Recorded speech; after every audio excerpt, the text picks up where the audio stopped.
Hi, I'm in the garden on the east side of the house, and this is a hibiscus Luna White. And the best way to deal with the hibiscus is to just leave it.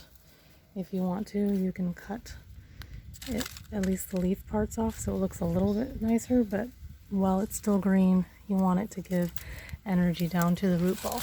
But none of these will have flowers again. These are last year's stems that I had cut an inch above the ground so that in case animals walked by or I walked by, I didn't step on the little new growth. And yeah, so if you like, you can just cut, like say to here, so it's all uniform.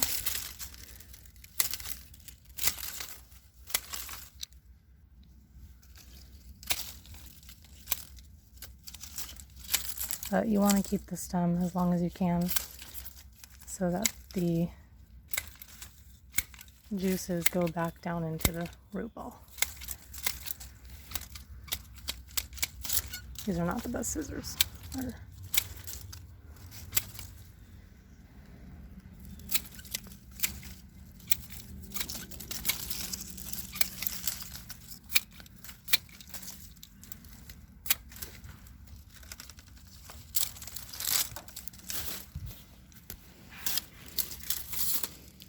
There, and now it looks kind of put together until next year. And hibiscus are late sprouters, bloomers, so give them a chance because sometimes it's not till early summer. Much better.